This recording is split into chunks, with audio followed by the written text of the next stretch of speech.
Some of the most fun you can have with your camera is shooting time lapses. And today we're going to look at how to shoot time lapses on a Canon EOS R6. My R6 here is outfitted with a 15 to 35 millimeter lens. And for a lot of the time lapses that I enjoy shooting, that is a typical lens that I will use. Whether I'm shooting a time lapse at night and I'm trying to get some of the atmosphere and also some of the ground and long time lapses that have the stars moving through the sky, or if I'm just doing something a little bit more interesting like this morning when I looked out the window and it was a little bit after sunrise and there was a lot of steam coming out of the tops of homes because it was a relatively cold day, and I thought, this might be interesting just to shoot. And so I threw the 70 to 200 millimeter lens on the camera and zoomed in a bit more to get the mountains that were over on the east side of the valley. And that could be interesting too. Really, shooting time lapses, you could do that of pretty much anything where you can put your camera in a fixed position and you can have it sit there for a while as it takes photos over a certain interval.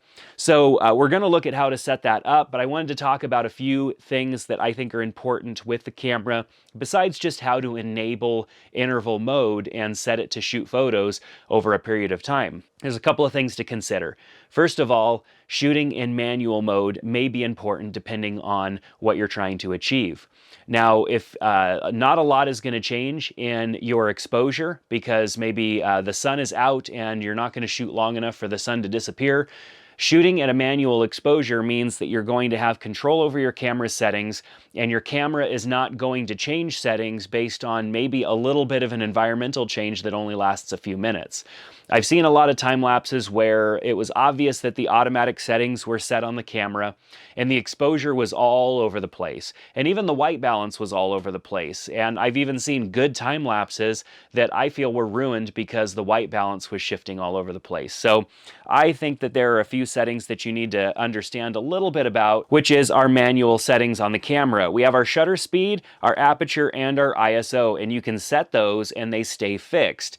Now, if you are going to shoot something where the exposure is going from like daytime to nighttime or nighttime to daytime, you will need your camera to make some changes. And that's a little bit more advanced. It's something that will come to you with practice as you start to do time lapses that have big changes in your ambient lighting throughout the day or the night. And so this is more of just some initial thoughts on helping you get good time lapses out of your camera as you get started. As you progress and you try new things, you'll start looking at different shooting modes and different ways of achieving an exposure change over time, which can make for an interesting time lapse as well. So we're shooting in manual mode. We've got it in manual mode, and we've got some settings fixed on our camera here that are not going to change. I also recommend going into white balance and setting a fixed white balance. That may mean choosing one of the presets or just locking off your white balance to something like 5200 under Kelvin.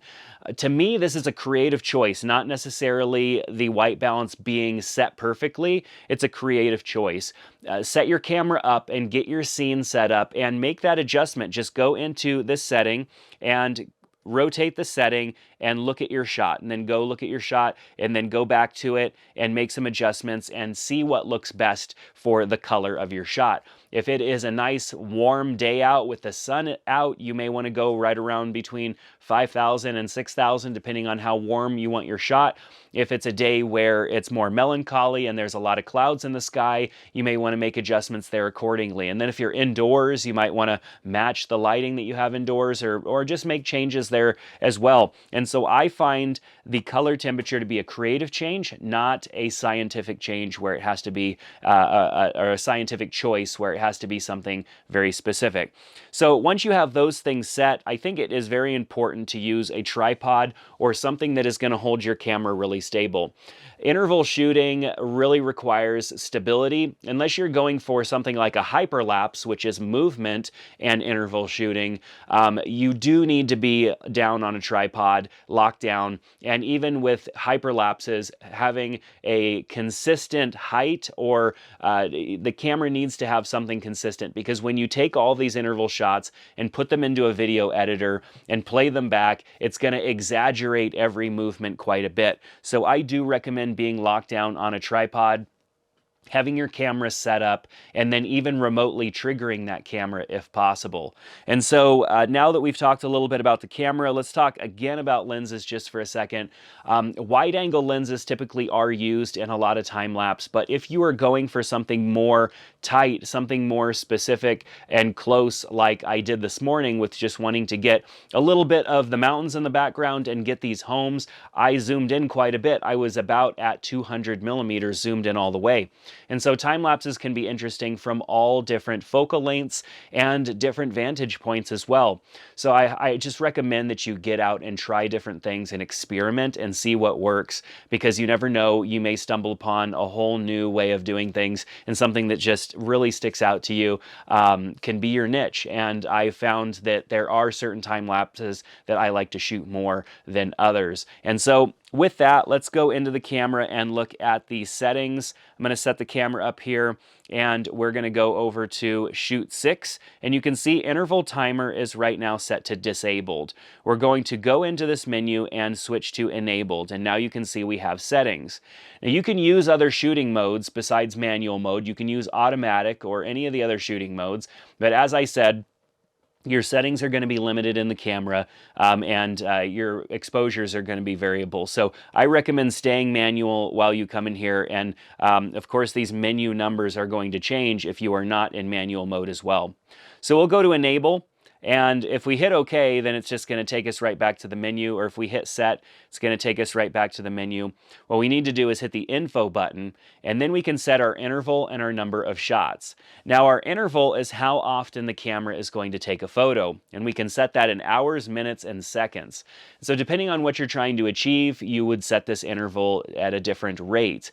Typically, if you're trying to shoot an interval or shoot a time lapse of movement or motion, you're probably not going to want to set an interval over 30 seconds, because that means one photo every 30 seconds. That time lapse is going to take forever for you to get enough clips or enough photos to create a even 30-second time lapse. And so for me, I typically set my interval, and I use the D-pad up here and just move over and press down, and then I can rotate to choose, or I could even push up or down on this to choose the amount of seconds. And I usually will use something between like 2 and 5 or 6 seconds, depending on what I'm trying to achieve. So for this example, let's go ahead and leave it at 2. I'll hit set, and then we'll go down to number of shots. Now, number of shots is how many photos the camera is going to take before it finishes on its own. And it can go between 1 and 99, or you can set it to 0 for unlimited. So a 2-second interval time lapse with 99 photos is not going to take very long to complete. It's just going to take, I don't know, less than 10 minutes for sure to complete that time lapse, and you may want that time lapse to go longer, and so you'll have to use the unlimited option.